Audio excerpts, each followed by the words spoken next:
স্বাগতম, নমস্কার। আজকে পশ্চিমবঙ্গের একটা বৃহৎ অংশে প্রায় 151টি আসনের ভোট চলছে। কাজেই অন্তত এই 151টি আসনের অঞ্চলের লোকেরা এখন ভোট টোট দিয়ে বাড়িতে, ফলে একটা ছুটির মেজাজ। কি করবেন? ভোটের রেজাল্ট তো আজকে বেরোবেন না যে ভোটের দিকে নজর দিতে হবে, বরং আপনাদের কাজের কাজ কিছু বলি যেটা আপনাদের পক্ষে উপকারের, অন্তত 13 কার্ডের এই অনুষ্ঠানে বসে তো বলা উচিত বলে আমি মনে করি। সেটা হচ্ছে, আপনারা কি জানেন যে জ্যৈষ্ঠ মাসটা মল মাস, এই মাসটা, তাতে করে সমস্যা কি? আচ্ছা, সমস্যার আগে বলি যে এ মাসেই কিন্তু আপনার ফলহারিণী কালী পুজোও রয়েছে। তো এই দুটো কম্বিনেশনে ভালো মন্দের একটা গুণ এবং গুণানুবলী আপনাদের সামনে তুলে ধরবো। শ্রীময়ী এসছেন, ওয়েলকাম শ্রীময়ী। থ্যাংক ইউ প্রসেনদা। নমস্কার বন্ধুরা। মলমাস নামক ব্যাপারটি আমাদের পঞ্জিকাতে এটি গুরুত্বপূর্ণ জায়গা নেয়। মানে সাধারণভাবে মনে করা হয় দেবতাদের যেরকম আমরা ভোগ নিবেদন করি, তাদের শৃঙ্গার হয়, সাজগোজ করেন, তো তাদেরও তো সেই নিজের শরীরের নেগেটিভ জিনিসগুলো বার করবার দরকার হয়। তো মলমাসকে বলা হয় যে দেবতাদের মলত্যাগের মাস। তো সেই এক মাস জুড়ে তাদের এই ব্যাপারটি থাকে এবং তারপরই আসে আষাঢ়, সমস্ত ধুয়ে একদম পরিষ্কার করে দেয়। এটা আমরা জাস্ট বহুকাল এটা প্রচলিত কথা। কিন্তু মলমাসকে বলা হয় অধিক মাস, অর্থাৎ এক্সট্রা। ইংলিশে যেমন লিপিয়ার হয় প্রসন্দা, একটা দিন ফেব্রুয়ারিতে 4 বছর অন্তর অন্তর 29 দিনে ফেব্রুয়ারি হয়। মলমাসে একটা কথাই বলি, হ্যাঁ, যে যদি দুটো অমাবস্যা বা দুটো পূর্ণিমা পড়ে যায়, এমনও পড়েছে, তাহলে প্রথমটির কাজ আশ্বিন মাসে আমরা দেখেছি যে আশ্বিন মাসে দুটো পূর্ণিমা বা দুটো অমাবস্যা পড়লে দুর্গাপুজো হয় না। একদম একদম। এবং এইখানেও যেটা হয়, তা এই ব্যাপারটি নিয়ে যখন দেবতাদের মধ্যে একটা হচ্ছিল যে সবাই এটা নিয়ে হাসাহাসি করে, উপহাস করে, যে কথাগুলো আমি বললাম, তো তখন শ্রীকৃষ্ণ এটিকে বলেছিলেন, এটিকে অধিক মাস বা পুরুষোত্তম মাস হিসেবে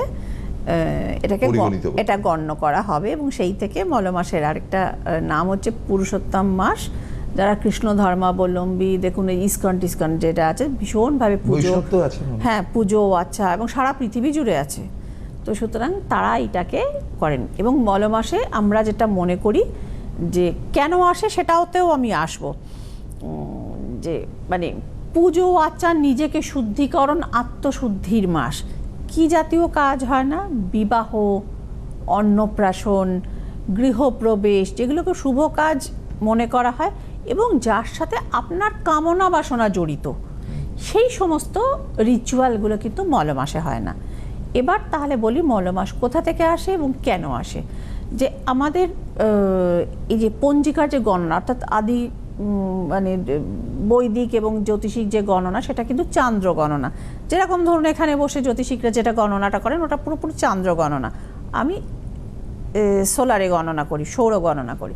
তো যাই হোক, আমাদের সৌর মতে পৃথিবী সূর্যের চারপাশে, যেটা চন্দ্র গণনা যখন হয়, বিভিন্ন খুব রিকোয়েস্ট আমি করি, যখন বিভিন্ন জ্যোতিষী চাঁদকে ধরে অমাবস্যা বা পূর্ণিমা করেন, হ্যাঁ, তখন আমি দেখেছি আপনি জেদ করে পূর্ণিমাকে কেন্দ্র করে করছেন, অমাবস্যাকে বাদ দিয়ে।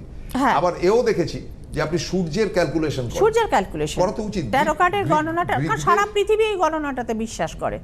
তো সুতরাং যে এই যে চান্দ্র মাসে এটা যেটা হয়, আমাদের সূর্যকে পৃথিবী প্রদক্ষিণ করে, অর্থাৎ 365 দিনে এক বছর, আরো সোজা করে বললে।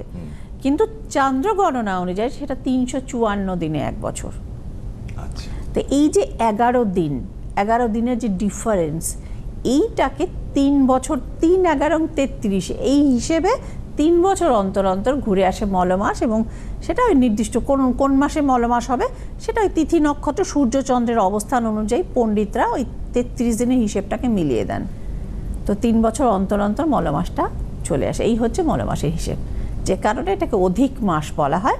কারণ সূর্য ধরুন এই যে চৈত্র মাস থেকে বৈশাখ মাসে সংক্রান্তিতে সূর্য চলে আসলেন এবং মেষ রাশিতে চলে আসলেন মিন থেকে। তো মলমাস যেটা হয়, সেক্ষেত্রে সৌর সংক্রান্তিটা হয় না, সেই কারণে এটাকে অত পবিত্র মাস মনে করা হয় না। এবং এই যে দেব দ্বিজ, এই যে ব্যাপারগুলো অনেক উপনয়ন ইত্যাদি কাজগুলোকে বাদ রাখা হয়। This is the history. সেটা জ্যোতিষিক বলুন, এটাতে মলমাস মানে তো আমরা নেগেটিভ অর্থেও যদি ধরি, দুর্গাপুজো হয় না, যেটা বললাম, দুর্গাপুজো হবে না, ছেলেপুলের বিয়ে হবে না, বিয়ে হবে না, অন্নপ্রাশন হবে না, কিছু হবে না, হবে না সংখ্যাটাই সব হবে না, সংখ্যাতে অনেক বেশি। কিন্তু কিছু জিনিস হবে যেটা হচ্ছে আত্মশুদ্ধি। ধরুন আপনার বাস্তু মানে খারাপ জিনিসের রিকভারিটাও হয়, মাইনাসে মাইনাসে প্লাস আমাদের সায়েন্সে যেটা বলে, সেই জিনিসগুলো কিন্তু হয়। কিরকম মানে ওই যে ধরুন খুব খারাপ ধরনের বাস্তু, সেই জিনিসটা হয় আপনাকে বাস্তুর কাজটা করানো যায় এবং খুব ক্রিটিক্যাল বাস্তুর কাজ কিন্তু মলমাস পড়লে আমরা করে থাকি। এবং ধরুন শত্রু দমন, গুপ্ত শত্রু আপনার লাইফ হেল করে ছাড়ছে, হ্যাঁ, লোকের সামনে তারা একরকম, লোক চলে গেলে তাদের মুখ একরকম, মুখ আর মুখোশ, এই সমস্ত যে শত্রু দমনের কাজগুলোও কিন্তু আমরা মলমাসটা জুড়ে করে থাকি। নর্মালি ধরুন আমরা এই সমস্ত কাজগুলো আমি অন্তত করি না, শ্রীময়ী চক্রবর্তী করেন। ধরুন আপনি মাঘে আসলেন, ফাল্গুনে আসলেন, এসে আপনি বললেন ম্যাডাম কি দিদি আমাকে মানে যাই হোক অফিসের খুব হ্যারাসমেন্টের শিকার হতে হচ্ছে, অমুক হচ্ছে, বস আমাকে হিউমিলিয়েট করছেন, এটার একটা তুমি ব্যবস্থা করো যাতে আমি শান্তিতে জবটা করতে পারি। প্রমোশন কনস্পারেসি করে আমার কলিগসরা আটকে রেখেছেন, করে তো এই সমস্ত জিনিস বড় বড় কর্পোরেটেও ঘটে, কাটিবাজি যাকে বলে একদম আপনার ভাষায়। তো ওইটাই হচ্ছে যে এই করে প্রমোশনটা আটকে রেখেছে, মানে ইনক্রিমেন্ট হচ্ছে, এমন টাকা ইনক্রিমেন্ট হচ্ছে, সে এসে বাড়িতে তার বউকে বলতে পারছে না হ্যাঁ গো আমার ইনক্রিমেন্ট হচ্ছে এই টাকাটা রাখো, তুমি তাহলে রাখো, হ্যাঁ বউ বলে দাও রেখে দাও তাহলে তোমার কাছে। তো এই যে ব্যাপার হিউমিলিয়েশন, পদে পদে ধরুন অপদস্থ হচ্ছে। এবং এই যে কেতুটা এখন গেছে না প্রসূনদা, যেটা আমি অন্য একটা এপিসোডে বলেছিলাম, রাহু হচ্ছে শতভিষা এবং কেতু ঢুকেছে মঘাতে, এবং মঘা হচ্ছে সিংহ রাশির ঘরে এবং এটি রাজকীয় নক্ষত্র। মানে কি আর বলবো, সিংহ রাশির কিন্তু ধরুন অফিসিয়াল হলেও অপদস্থ হওয়ার জায়গা রয়েছে, এবং সেই বাড়ির কর্মচারীর দ্বারা এবং তার থেকে অধস্থান কর্মচারীর দ্বারাও সে কিন্তু অপদস্থ হতে পারে, তাদের অসহযোগিতার মুখোমুখি হতে পারে। কারণ কেতু যেটা করবে সিক্রেটলি করে, কেতু হচ্ছে গোপন গুপ্ত যে সমস্ত সমস্যাগুলো থাকে, কেতু তার কারক। তো আমার কাছে মেইল একটা আছে হাতিয়ারা থেকে, আমি বরং সেটা পড়িনি প্রসূনদা, হ্যাঁ, কারণ মেয়েটি অনেক দিন ধরে পাঠিয়েছে এবং খুব ডেসপারেট হয়ে গেছে, যে কারণে নিজের নামটাও বলেছে। তুমি বলতে পারো, আমার কোনো অসুবিধে নেই, তাহলে আমি বলেই দিই। তার যখন অসুবিধে নেই, আমি ইউজুয়ালি জানেন আমি, হ্যাঁ আমি তার যদি আপত্তি থাকতো আমরা বলতাম, হ্যাঁ। তো হাতিয়ারা থেকে মেলটা, আমি নামটা আমি পরে বলছি, আগে আমি পড়ে নিই। তা হাতিয়ারা থেকে যে মেলটি এসছে সেটি হচ্ছে, বক্তব্যটা আগে আমি জানিয়ে দিচ্ছি। বক্তব্য হচ্ছে দিদি, হ্যাঁ বলেছে নামটা একটু, সঞ্জনা ধারা পাঠাচ্ছে যে আমার হাজবেন্ড দিদি মেট্রো রেলে চাকরি করে, ক্ষুদিরামে পোস্টেড, কিন্তু আমার শ্বশুরবাড়িটা হচ্ছে হাতিয়ারাতে, অনেকটা দূরে সে যায় রেগুলার প্রত্যেক দিন, এবং যখনই সে মানে এক্সট্রিম নর্থ থেকে এক্সট্রিম সাউথ, 5 বছরের আমাদের একটি কন্যা সন্তান আছে। প্রবলেমটা হলো যে শাশুড়ি, তার সঙ্গে ভাসুর আর যা, আমার হাজব্যান্ড বেরিয়ে যাওয়ার পরে আমাকে হিউমিলিয়েশন শুরু করে, একদম সঙ্গতিপূর্ণ দেখুন, এবং ভীষণ রকম তারা অদ্ভুত আচরণ করে, প্রায় নিত্য অশান্তি করে। এবং এটার জন্য কি হচ্ছে, আমাকে তো হিউমিলিয়েট করছে এত বছর ধরে, এবং কন্যা সন্তানের জন্ম দিয়েছি বলে তারা হিউমিলিয়েট করেন, যার একটি পুত্র সন্তান আছে, এবং এই কাজটি আমার শাশুড়ি করেন। আর এই সমস্ত জিনিসে সবারই যদি ছেলে হবে তো বাচ্চা হবে কি করে, পরের জেনারেশনে বিয়ে শাদী কি করে হবে, সবার যদি ছেলে বা সবার যদি মেয়ে হয়। আমি আর একটু ফাইনালি টাচে বললাম, এগুলো অশিক্ষিত ব্যাপার, হ্যাঁ, কিন্তু এটা শিক্ষিত পরিবার, সেখানেও এরকম হিউমিলিয়েশন হচ্ছে, আজকের দিনেও হচ্ছে, এটা ভাবা যায়। কিন্তু এই সমস্ত, মানে আমার মেয়েকেও হিউমিলিয়েট করা হচ্ছে, তাকে বাড়ির খারাপ মানে লেফট ওভারটা তাকে খেতে দেওয়া হচ্ছে, সিংহভাগ চলে যাচ্ছে জায়ের ছেলের দিকে। তো এইবারে হচ্ছে যে আমার মেয়ের ওপর ভীষণ চাপ পড়ছে, আমার মনে হচ্ছে তার মানে পার্শিয়াল ডিপ্রেশন হওয়া শুরু হয়েছে। আর এটা হচ্ছে মাঝে মধ্যে মনে হয় বাড়ি ছেড়ে চলে যাই মেয়েকে নিয়ে, হাজব্যান্ড ভীষণভাবেই মায়ের অনুগত, তিনি এসব আমার বলেছেন সংসারে থাকতে গেলে এসব হয়, কাবডিসে ঠোকাঠুকে মানিয়ে নাও, কি করবে। তো আমি চাই যে আমার হাজব্যান্ড আমার প্রতি যাতে একটু সদয় হন, না সদয় বা ব্যাপারটা একটা তিনি তার দুঃখটা অন্তত বোঝেন, আর বাচ্চার কারণে হলেও যেন তিনি একটি এই মুহূর্তে তিনি বলেছেন বাড়ি ফ্ল্যাট করলেই কি হবে, টাকার কতখানি চাপ তুমি কি জানো না, ও ফ্ল্যাট কি হাতের মোয়া, তো ইত্যাদি নানা রকম ব্যাপার তিনি বলেছেন। কাজে এই মুহূর্তে যদি দিদি ফ্ল্যাট করতে পারা নাও যায়, অন্তত একটা রেন্টাল ফ্ল্যাটেও যাতে আমরা শিফট করতে পারি, সেটা অন্তত আমার, কারণ এইখানে থাকলে আমার নিজের কথা তো ছেড়ে দিলাম, 5 বছর ধরে আমি হিউমিলিয়েশন সহ্য করছি, নিজেরও শরীর স্বাস্থ্য ভালো কি থাকে, করা যায়?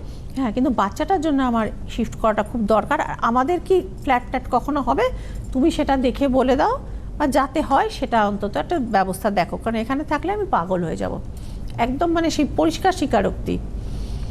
এখন দেখা যাক। বাবা,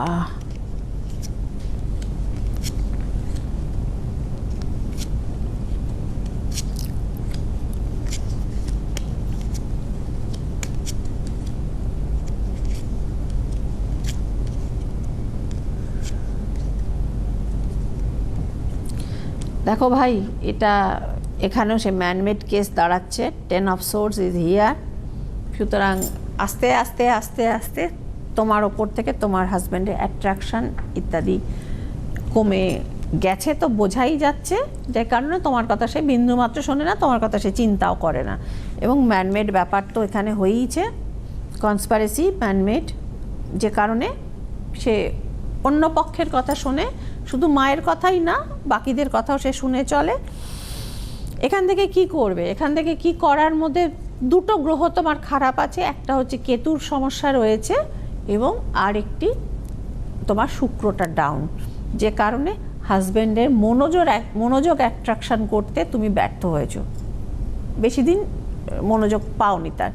তো এই দুটো গ্রহের তোমাকে প্রতিকার করতে হবে এবং এই ম্যানমেড জায়গাটাকে তোমাকে ক্রস করতে হবে, দিয়ে যদি ক্রিস্টাল থেরাপি করে নেওয়া যায়, তাহলে সেক্ষেত্রে আপাতত তোমরা রেন্টালে, তোমার হাজব্যান্ডের কর্মক্ষেত্রের আশেপাশে কোথাও তোমরা রেন্টাল ফ্ল্যাট নিয়ে থাকো, এবং সেক্ষেত্রে একটি কার্ড রয়েছে, এই প্রতিকারগুলো যদি করে দেয়া যায়, সেটা অন্তত 28-এর মাঝামাঝি তোমার নিজস্ব ফ্ল্যাট হওয়ার জায়গা রয়েছে। মানে কোনোভাবেই প্রতিকারগুলো করতে হবে। এই ভদ্রমহিলা কোনোভাবেই বাগুইয়াটি তার বাড়িতে থাকতে চাইছে না। হাতিয়ারা, ওই হাতিয়ারা বাগুইয়াটি একই, হ্যাঁ কাছাকাছি। হ্যাঁ, আচ্ছা। তো এখন ব্যাপার হলো যে আজকে সে ক্ষুদিরামে রয়েছে, কালকে যদি তাকে আবার শ্যামবাজারে পাঠিয়ে দেওয়া হয়, হ্যাঁ, তার আগে সব থেকে দরকার হাজবেন্ডের, মানে তোমার নিজের ট্রান্সফারেবল এগুলো, তো এই কাজগুলো, হ্যাঁ, এগুলো আপাতত মানে এই বাড়িটায় থাকলে গন্ডগোল, আর আদারওয়াইজ এতগুলো লোকের ওপর থেরাপি করার সেটাও মানে নেক্সট টু ইম্পসিবল, সেটা পসিবল না, অনেক সময় সাপেক্ষ ব্যাপার, অনেক ধৈর্যের ব্যাপার, এতটা ধৈর্য আজকের দিনে মানুষের মধ্যে থাকে না।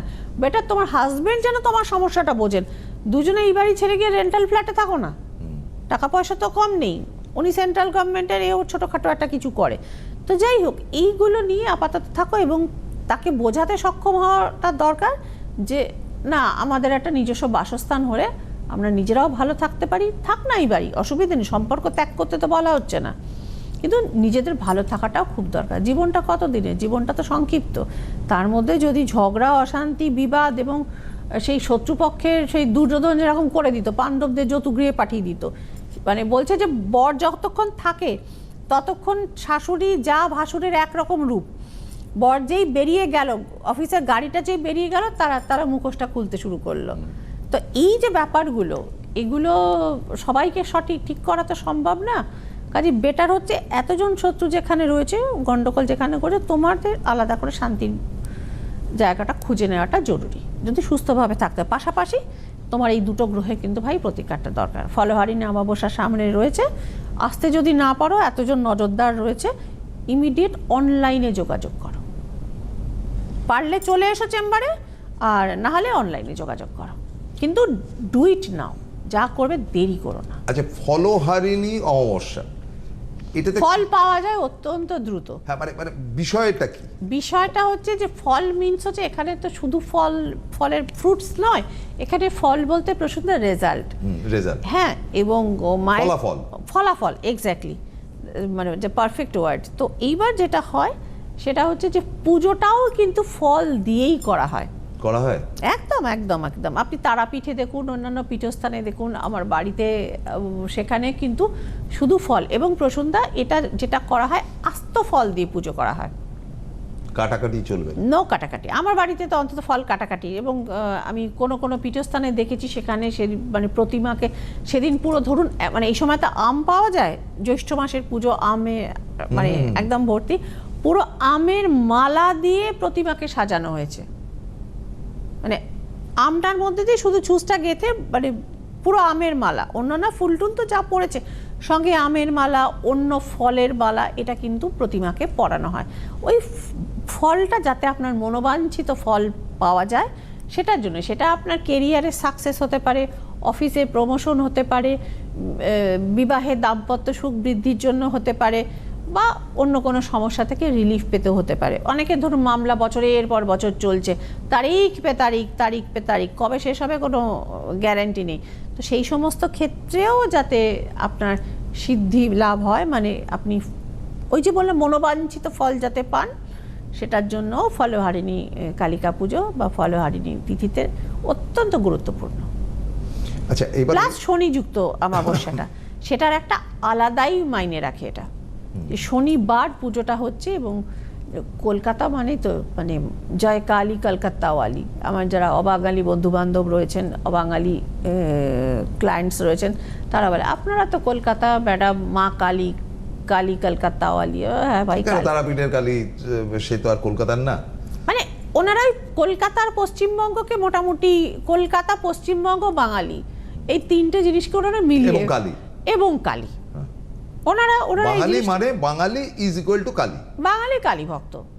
হ্যাঁ, তো ওনারা মেলান, আমাদের অসুবিধে নেই, আমরা তো মিলিয়ে মিশে থাকতে ভালোবাসি, বাঙালি জাতটাই। আচ্ছা, আমার এখানে একটা বিষয় রয়েছে যে আমরা ফলহারিণী কালী পুজোতে হ্যাঁ মানে কারা কারা কাজ করতে পারেন। ধরুন আমার এখন তো এই মুহূর্তে সিবিএসসি রেজাল্টটা বেরিয়ে গেল, কিন্তু আমার উচ্চ মাধ্যমিকের ব্যাপারটা সামনে বেরোবে, যে যাই হোক, এবার তারা ধরুন কোন স্ট্রিমে পড়াশোনা করবে, কোন স্ট্রিমে পড়াশোনা করলে তাদের জন্য ভালো হবে, বাট সেটা ঝাড়াই বাছাই তারা নিজেরা যতটা করবেন। বা আমার কাছে এরকম লোক আসেন যে ম্যাডাম আমরা এইটা নিয়ে পড়বো বলে মনস্থ করেছি, এই স্ট্রিমটা কি আমার জন্য ঠিক আছে, এখন থেকেই আসতে শুরু করেছেন, যে বাবা দাঁড়া রেজাল্টটা বেরোতে দে, না আন্টি আমাদের পড়া শুরু হয়ে যাচ্ছে, সায়েন্সের পড়া তো সব শুরু হয়ে গেছে, তো তাহলে আমরা কি করব, পিওর সায়েন্স রাখবো না আমরা বায়ো সায়েন্স রাখবো, না একদম ফিজিক্সে চলে যাব বা কেমিস্ট্রি নিয়ে আর যাব। তো এই যে জায়গাগুলো, একজনকে যেরকম আমি বললাম যে তোমার কেমিস্ট্রিটা হচ্ছে তোমার এর সাথে জোডিয়াকের সঙ্গে সুটেবল, তো তুমি কেমিস্ট্রিতে ফোকাস করো, ফিউচারে তুমি কেমিস্ট্রি অনার্স নিয়ে যাও। একজনকে যেরকম বললাম তো তোমার মাইক্রোবায়োলজিটা হচ্ছে তোমার সাবজেক্ট, এটা নিয়ে তুমি যদি যাও তো তুমি ফিউচারে রিসার্চ করে তুমি বড় জায়গাতে পৌঁছবে। তাই এইরকম এডুকেশন নিয়ে স্ট্রিম বাছাই করার জন্য তো অনেকে আসেন, বাবা মায়েরা আসেন, ছেলেমেয়েরা নিজেরাও আসে, বা বাবা মার সঙ্গে ছেলেমেয়েরা আসেন। একজনকে আমি যেরকম একটা বললাম যে তুমি ইয়ের দিকে যাও, তুমি সায়েন্স ছাড়ো, ফিউচারে কিন্তু দেখা যাচ্ছে ডাউনফল হচ্ছে, তো সায়েন্স করে তুমি লাফালাফি করো না, তুমি আর্টসে থাকো এবং ইকোনমিক্সটাকে তুমি সাথে রাখো, ফিউচার তুমি এটাকে নিয়ে তুমি যাবে। এবং ওর যে বড় বড় পরীক্ষাগুলো আছে, সরকারি ভালো চাকরির যে পরীক্ষাগুলো আছে, আমি এখানে নাম করলাম না, সেগুলোতে তুমি বসো, তোমার অ্যাডমিনিস্ট্রেটিভ জায়গাটাই তোমার। আচ্ছা, আমি এবার দ্বিতীয় পার্টটা হচ্ছে বিবাহ ক্ষেত্র। বিবাহ ক্ষেত্রের ব্যাপার হলো যে আজকের দিনে 90% ছেলেমেয়েরা পারতপক্ষে চেষ্টা করে নিজেরা বিয়ে করতে, আমি সেই বিষয়ে যাচ্ছি।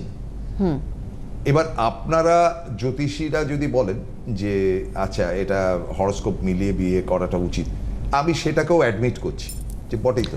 না হরোস্কোপ মিলিয়ে বিয়ে করাটা নিজেরা যখন বিয়ে করছে তারা ডেটিং এর মধ্যে আছে বা কিছু, আমি যেটা বলি হরোস্কোপ মিলিয়ে বিয়ে করতে গিয়ে শ্রীময়ী বললেন যে না কিছু প্রবলেম আছে, হ্যাঁ, তো সেটা শ্রীময়ী সংশোধন করে দেবেন, একদম সংশোধন করে দেওয়া হয়। আগে যারা আসে এরকম ক্যান্ডিডেট আমি প্রচুর পাই প্রসন্দা, যারা ধরুন 4 বছর ধরে প্রেম করছে, হ্যাঁ মাঝে মধ্যেই মতের ঠোকাঠুকি লাগছে, কিন্তু একদম বোথ আর ডিসাইডেড যে ভাই একে ছাড়া বিয়ে করব না, করলে একে করব, না করলে করব না, দুজনে চলে এসে নিজেরা চলে এসে ট্যারো কার্ড ওরাকেল দেখাবে, প্লাস দিদি তুমি যদি একটু হরোস্কোপটা দেখেছো, আমরা অন্য জায়গাতেও দেখিয়েছি, বলেছে না বিয়ে করলে ঘর টিকবে না, তুমি কি বলছো, এরকম ক্লায়েন্ট আমি প্রচুর পাই। তো এইবার যেটা ধরুন আমি দেখলাম যে সত্যি গন্ডগোল, না টেকার সম্ভাবনা, সেক্ষেত্রে যদি দেখি যে গন্ডগোলের সম্ভাবনা 80%-এর বেশি, সেখানে বলে ভাই বন্ধু হয়ে থাকো, বিয়ে করার দরকার নেই, যার দেখি রিকভারি করা সম্ভব বা এইটা করো, এইটার পরে বিয়ে করে নিতে পারো, সেখানে সংশোধনটা করে দিই। আমার কথাটা একটু ডিফারেন্ট। ধরুন বহু জ্যোতিষ অনুষ্ঠান আমি দেখেছি যেখানে হরোস্কোপের সমস্যা, মা বলছে যে আমার মেয়ে বিয়ে করতে চাইছে না, হ্যাঁ, তো জ্যোতিষী বলছেন যে ও কারোর সঙ্গে কি ইনভলভ, তো মা বলছেন যে হ্যাঁ কারোর সঙ্গে ইনভলভ, বলে না এই বিয়ে দেওয়া যাবে না। এত সোজা, এখান থেকে বসে আমি বড় বড় লেকচার মেরে দিলাম যে বিয়ে দেওয়া যাবে না, তারা হয়তো দুজনই যথেষ্ট কোয়ালিফাইড এবং যথেষ্ট এস্টাবলিশড, হয়তো ডেফিনিট করে তাদের হরোস্কোপের গন্ডগোল রয়েছে। তা তুমি কি করতে আছো বাবা? হ্যাঁ, তুমি ডাক্তার হলে, তুমি ডাক্তার হয়ে তুমি বলবে যে না অপারেশন করবেন না, সারা জীবন ওই পাটা ভাঙাই থাকুক, না এটা তো হয় না, ঠিক ব্যাপার হয়ে গেল। এটা তো হয় না, প্রতিকারটা তো করতে হবে। এবং তারা যে কারণে এসছে তাদের সেই জায়গাটা, মানে ওই এক্সপেক্টেড রেজাল্টটা তো তাদেরকে দিতে হবে। তো সেটার জন্যই চেম্বার করা, সেটার জন্যই চেম্বারে বসা, সেটার জন্যই প্র্যাকটিস করা। নিশ্চয়ই। তো আমি যদি তাদের বেনিফিট দিতে না পারলাম, তাহলে আমি এটা মানসিক অসুস্থতা বলুন বা যাই বলুন, আমি তো জ্যোতিষীর কাছে যাচ্ছি সেই কারণ যে আমি ওকে ভালোবাসি, আমাদের মধ্যে মাঙ্গলিক ফাঙ্গলিক ইত্যাদি ব্যাপার দেখা যাচ্ছে, ব্যাপার রয়েছে, সেগুলো ঠিক করে না ভাই। সেগুলো তো ঠিক করার জন্যই তো আপনি সেগুলো ঠিক করে না, তারপরেও যদি মানে হয়তো দু জায়গায় করে এসছে, তারপরে দেখছে বনিবনা আছে। শ্রীময়ী ক্রিস্টাল থেরাপি কিসের জন্য আছে? ক্রিস্টাল থেরাপি প্রয়োগটা করো, নিজেদের যে ওয়েভ লেংথের যে প্রবলেমটা হচ্ছে সেটা ঠিক হয়ে যাবে। তৃতীয় ব্যাপারটা যেটা আসি সেটা হচ্ছে ব্যবসা বাণিজ্যের অবস্থা খুব খারাপ একদম। দেখুন, ভোট হয়ে গেলেই ভোটের জন্য তেলের দামটাকে চেপে রাখা হয়েছে যে তার একটা ব্যাড রিয়াকশন পড়বে, কিন্তু ভোটটা যে মুহূর্তে হয়ে যাবে সেই মুহূর্তে তারাক তারাক করে লাফাবে এবং তেলের দাম যে কোথায় গিয়ে পৌঁছবে, তেলের দাম বাড়া মানে হচ্ছে গিয়ে পানবিড়ির দামও বাড়বে, পুরো পুরো সব কিছু পুরো সিস্টেমটা। কারণ আমাদের জিনিসগুলো যেগুলো আসছে বাইরে থেকে, সেই ক্ষেত্রে আমাদের এমনি, আমি সেদিনকে আসছিলাম আপনার দক্ষিণ কলকাতার একটা অংশ থেকে, একটা ধাবা বলে একটা ইয়ে রয়েছে, প্রচন্ড ভিড় হয়, দেখলাম যে ভিড়টা অনেকটা কমে গেছে, তো মানুষ খেতেও যাচ্ছে না। কেন হবে? খেতেও যাচ্ছে না কারণ হচ্ছে যে গ্যাসের যে ক্রাইসিস, হ্যাঁ, যেটার কারণে লোককে ব্ল্যাকে গ্যাস কিনতে হচ্ছে, অনেক রেস্টুরেন্টে অনেক আইটেম পাওয়া যাচ্ছে না, তো সেটার কারণে খেতে যাওয়ার গিয়ে যখন সেটা ওই জিনিসটা পাচ্ছে না। আর সোজা কথা হচ্ছে ধরুন রোল ভাজা হচ্ছে না, আমি একদম উদাহরণ দিয়ে বললাম, আমিও তো সেই ভবঘুরে। তো সেটাকে কি করে রিকভার করা যায়? এই ব্যবসা বাণিজ্যের জায়গাটা, ধরুন কোভিডের সময় তো সবার ব্যবসা ঝাড়খাত ছিল, যখন তখন ওষুধের দোকান আর ওষুধের দোকান, মুদিখানা, টু হুইলার, ফোর হুইলারও, two wheeler mainly, four wheeler তো বটাক করে কেনা যায় না অত সোজা। হ্যাঁ, টু হুইলার, মুদির দোকান এবং ওষুধের দোকান রমরমা গেছে, রমরমা করে। এই মুহূর্তে রমরমা হয়েছে প্রসুন্দা, কাদের হচ্ছে বলুন? তো তাদের জন্য আপনার ইয়ে কি, প্রেসক্রিপশন কি, সাজেশন? প্রেসক্রিপশন রাদার, আচ্ছা, যেটা হচ্ছে ভাই দাম তো বাড়বে সবাই বুঝতে পারছেন, যদি খরচা কাটিয়ে করতে পারেন তাহলে খুব ভালো, আদারওয়াইজ মা লক্ষ্মী আর কুবের দেবতার আরাধনা করে যান যাতে আপনার ধন ভান্ডারটা চাপ না পড়ে। আপনি জায়গাটা বুঝলেন না, সেটা কি ফলোয়ারিনি কালী পুজোতে কাজ দেবে? অবশ্যই কাজ দেবে, অবশ্যই কাজ দেবে। তিথি নক্ষত্রগুলো আছে যাতে মানি বুস্টিংটা করে দেওয়া যায়, সেক্ষেত্রে অবশ্যই মানে এক্সপেক্টেড ফলটা যাতে আসে, তার মধ্যে অর্থভাগ্যের বৃদ্ধি একটা তো বড় জিনিস, তো অবশ্যই ফলোয়ারিনিতে সেটার কাজ হয়। Thank you very much. আজকে হাতে আর টাইম নেই, আমরা চেষ্টা করছি সামনের সোমবার দিন লাইভ অনুষ্ঠানে আসার, এসে আমরা আলোচনা করব। ওকে, ভালো থাকবেন, নমস্কার।